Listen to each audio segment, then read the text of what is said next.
Hey everybody, welcome to another second edition battle report on Red Ones Go Faster. The coolest thing. Yeah, I'm Andrew. I'm Enrico. I run Drawbridge Games, which is where we are, which is where we've been playing these second edition games, these amazing second edition games. We're having a lot of fun with it. And this is our second game of playing the Storm of Vengeance book from second edition. We're only 30 years too late running these. So yeah. So I came up on second edition. It was definitely my edition. I started with Rogue Trader, but Rogue Trader only lasted about 6 or 7 months. Mm-hmm. I literally got into the game, the thing that all players dread, which is the turn of edition. I got into. So like I would say I got to play Rogue Trader for maybe, and I was so young. Mm-hmm. Like probably 12 or something like that. Now that I think about it now, maybe a little older, 14, 15, something like that. I was a young teenager, like when Rogue Trader was doing its thing, and then moved into second edition right away. And I always consider second edition kind of my edition, the way the first version of D&D is your edition of Dungeons & Dragons, that kind of thing. Yep. So we're playing through Storm of Vengeance together. It's the Dark Angels versus the Orks. Yep. And this is the second scenario. We're going to go through what happened. Ghazghkull's teleport strike kind of happens, and then they kind of do a big city fight. So we're having the big city fight. I'm running both Ghazghkull and the Nasdreg's forces as the Orks, and you're running sort of a mixed first and like it's ninth company. Ninth company, and like it's going to be everything because I did like I'm working on Raven Wing stuff for it too. I've decided that it's just going to be a very complete like old school Dark Angels army. I've been using. Andrew and I both have been using a lot of different resources in terms of sourcing our miniatures.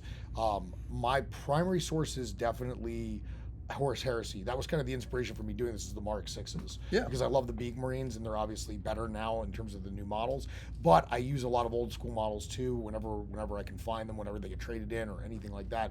I definitely will grab something if it's a cool old school kit. Obviously all the secondary market sources that we all know about, and yours is also like a mix of modern Ork models classic metal stuff, and we have pretty deep collections. We've been doing this for a long time. Yeah, we've been playing long enough. So this scenario is it's very low points, and one of the wrinkles of it is that your units don't have to stick together. The models kind of act independently, and so which was like crazy how good it actually worked. Yeah, it played out fairly. I think second edition might be the sleeper kill team edition. It's not bad for it. Yeah. I fielded a single character. I played Grizzguts, the Ork runt herd, because of course Ghazghkull was going to send in his garbage to tie people up. He's not going to personally do this. So I had a runt herd, and he could take one war gear item. So I took a buzzer squig grenade because I thought it was just too funny to have one of those flying around. It turned out to be quite funny. It worked out. And then I took 19 Mad Boys and 4 Grots. So I have 4 Gretchen with blunderbusses.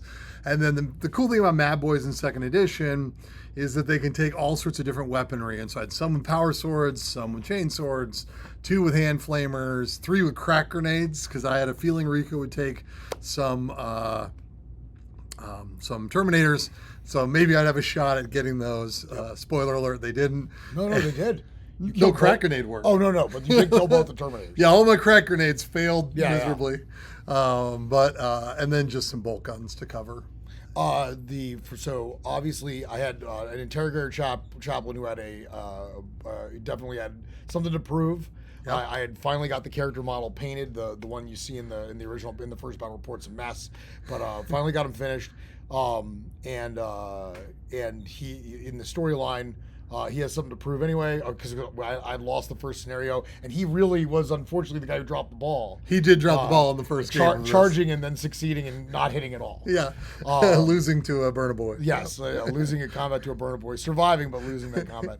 I brought the 2 surviving Terminators from the original encounter, and then for fun, I had painted up a number of Arbiter models, and I haven't really had a chance to use them for anything.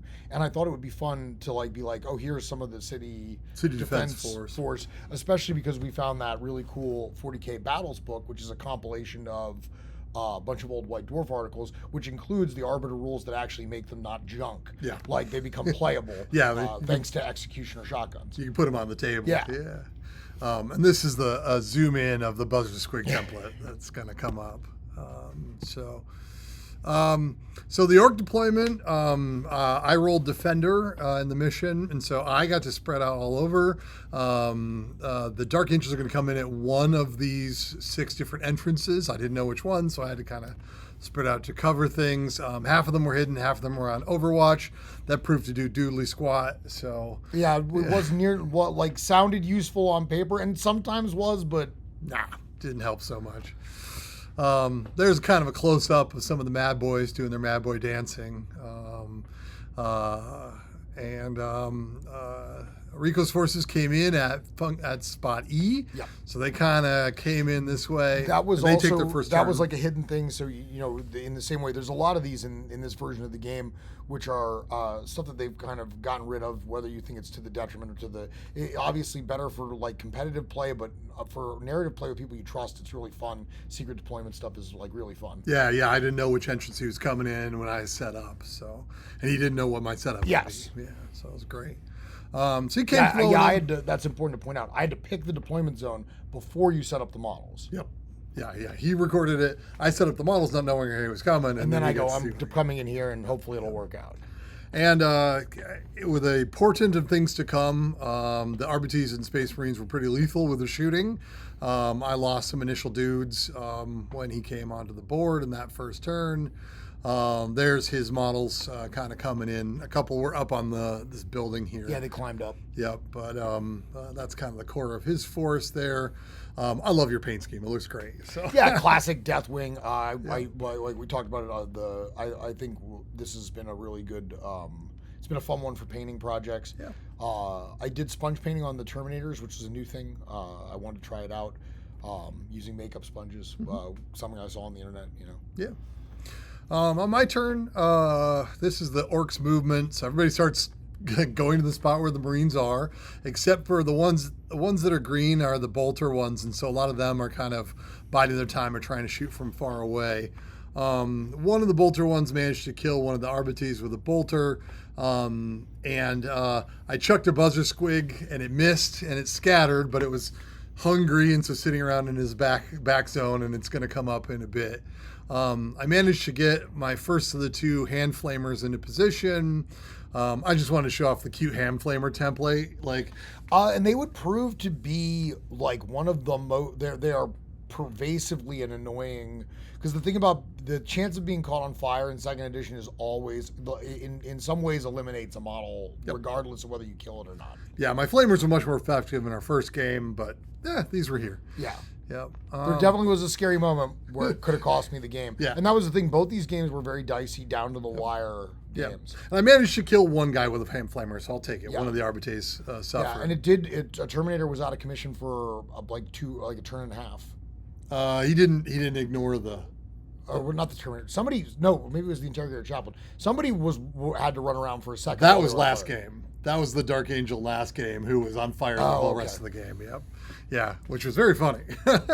The Dark Angels turn 2, they just kind of moved up and got into business. Yep.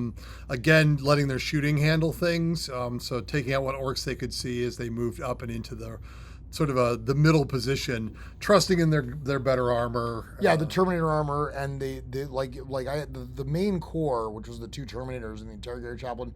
You're dealing with the crazy Terminator save, and then for the Chaplain, a double save, because just power armor, yes, which power armor in this edition isn't fantastic, but with the combined with the Rosaria save is really good. Yeah, it's hard to chew through, especially tough nut to crack, especially with Orc shooting. So Orcs turn 2. Finally, the Buzzer Squig kind of drifted onto top of one of the Arbites and ate him. Then it flew away, so that was a win. Not a lot else happened in the Orc turn 2. I managed to charge in one gentleman with a chainsword, kind of that the Terminator didn't see coming around the corner, managed to reach him. And so there's a picture of that doomed fight. Yeah, he was not ready for the fight, but Such is. My Mad Boys had rolled hatred for the game, Yep. so Mad Boys get a sort of thing. It never changed through the game. I kept checking. But hatred's good ability. Hatred was good. Gave me better shots at it, but not this time. He got clobbered. Dark Angels turn 3. They kind of spread out into the mix. Again, those shotguns helping out. One of the chaplain charged and slew one of the guys who tried a crack grenade that didn't work out. Orks turn 3. The Orks really kind of crept in.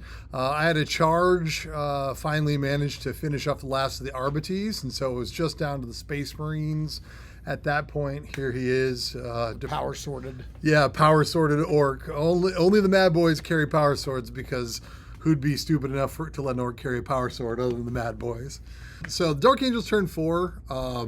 This started to become kind of trying to just clean up, like trying to go around and use those apply Stormbolter Yep. to Orc face. to whoever was available. I did make there were some attempts at least at making reckless charges just for fun, because power sword. Yep. The sergeant wanted some revenge from the last game. But the sergeant ended up in a scene that got repeated. Is a Orc boy with a crack grenade would move into position, throws crack grenade, inevitably roll a 1 to hit the. You roll a 1 Terminator. for multiple. All 3. Oh yeah, I was gonna say multiple crack grenades came up 1. Every time I tried it, all 3 of them were a dud, and then the guy immediately got shot down and killed. And also there was one power sword Orc boy who was kind of like trailing the group, and the chaplain slowed up and plugged him with the combi plasma, so he was not meant to be at that moment. Orcs turn 4 was one of my finally more successful turns with Orc melee. It took all the Orcs charging, so I had one Orc go in on one Terminator. I had 2 Orcs go in on the other Terminator. Terminators mopped up the 2 with power swords, but the guy with the chain sword managed to survive the clapback, and since his buddy had swung, he managed to get the kill in on the Terminator. Dark Angels kept pressing forward, and again, it was kind of cleanup duty. Now you're just trying, because this is to the death. Yep. So you're trying to get and also that's another thing there were no break tests in this scenario. Yep. So it's just to the death. So now it's like, I've got to hunt down these remaining Orcs. I've got to find them because some of them are still hidden. Yep. The 2 in the corners with the bolt guns hadn't shot yet at this point. Finally, I got another Orc into melee with the Terminator, and his power sword carried the day, and I killed the last of the Terminators. So we were down to Chaplain Boreas. This is where, like I said, the game got extremely dicey, because when I had the Terminator and the Chaplain still running around, it felt pretty foregone. But when that last Terminator dropped, it suddenly became a serious issue, because a low level Chaplain is one bad set of rolls away from dying. Yeah, and I had a couple bolters like looking at him over the tops of things. He survived he charges the guy with the power sword, kills him. I think I have a picture of this one. Yeah, there he is running in on the last guy with the power sword. And he was probably the biggest threat to the chaplain left on the table. Yeah, because once again, essentially, not completely, but almost negating his power armor, just relying on the invulnerable save. Yeah, but wasn't meant to be. He died. And so then Orc turn 6, I just started unloading. My second hand flamer took his shot, failed the wound. And luckily didn't set me on fire, because that would have been terrible. That would have been terrible. A Grot with a blunderbuss hit, but nothing happened. And then it was all about the cleanup, baby. Yeah. So essentially, from that turn onward... this is literally turn 7, 8, 9, 10, 11, 12, 13. It got to... The most interesting part was just trying to find a path through the terrain there was no way to not get shot. It was to minimize the Overwatch shots. How many Overwatch shots do I have to take before I can get to each guy? Yep. You know what I mean? These 2 orcs are cooking with their bolters, just waiting for you to come. It was fun to play around with the terrain and figure out, like, all right, so where can I go that I'm actually not seen at all? All right, cool. And then every time he had to peek out, he got shot twice. Like, oh God, you know. And hopefully, and like I said, luck. Like it's still a dice game. Essentially, I would either not get hit, or I would get hit and it would glance off my power armor or the Rosarius field, or and so eventually I was able to just get to them. Yep. Yeah, I cut down the Mad Boy with the hand flamer. Because the one thing is, even a low level character, like just a standard guy with like a bolt gun is just not going to clean up in hand-to-hand combat. Yeah. You know. Yeah, they just can't survive. It's possible. Once again, I could have had a cataclysmic dice rolls, but it's rare. It's pretty rare. Yeah. It happened last game. It didn't happen this game. Yes. And so it ended up being a win for the Dark Angels. Yes, by the narrowest margin. Yep. Just like the last game. So we've been keeping these are really fun. We've been keeping them very close. Yeah. Great. Yeah, that's the good final scene. That's the final fight there. The last Mad Boy who's shoeless and dead. So that ends that mission. What that means is that so in Storm of Vengeance, there's sort of like a campaign system, and each of the games affect later games in the campaign that happen. And so the next scenario we're going to be playing today actually is called Cut and Run, and so short version is that the fighting for the city is sort of done. The Orks can continue to try and attack there anytime we wish to. So I could say to Rico, hey, I want to do another fight in the city to try and even the odds there. Yep. But right now I'm going to focus in on what Nazdrag's bringing and see how it does. And if I feel like I need more support, then I can go back to this mission and replay mission 2. Every time I win mission 2, I get more resources later on because the Dark Angels are kind of losing time. But every time I lose this mission, an additional in the 4th mission in the series, Scenario 4, Hold the Line, another Space Marine unit shows up. And so this kind of shifts the focus from the city to where Nazdrag did his where Gazgal did his teleport strike over to the countryside where Nazdrag is bringing in, like, he's got an initial teleport strike full of boys that are come rushing across the plains, but then gradually conventional orc landers are going to bring down stuff and more materials going to be sort of appearing. And for fun, because of our scheduling got a little wonky this week. Actually, I've got Blood Angels assistance. Yes. Because our buddy Ryan is coming. Yep. And it's essentially going to be a little bit of the full Angels of Death experience. Yep. The classic way, 2nd edition, Angels of Death, baby. Which had Blood Angels and Dark Angels in it. We're going to do this mission's going to focus on mostly scouts from the Marines. This should be pretty interesting. It introduces a legendary character. It was very interesting in the 2nd edition. A lot of characters that would become mainstays in the history of the game kind of get introduced. And they're introduced through gameplay. So like Captain Tycho from the Blood Angels is famously from a battle report. It was just a character that gets his brain fried by an orc in a battle report from a white dwarf. In the same thing, in this, Veteran Sergeant Naaman is introduced, and he, once again, he never had a model in this edition or anything like that. He's a character that becomes a model later on. Yeah. So, and literally, it's like, like it says, he's not become the hardened special character he became after surviving his mission. Right? Yeah. Like this is his first appearance. I've always liked GW's commitment to these like little battle things that they made actually having some kind of significance. Produces a thing. Which makes me think, I'm like, when are we getting the Nazdrag model?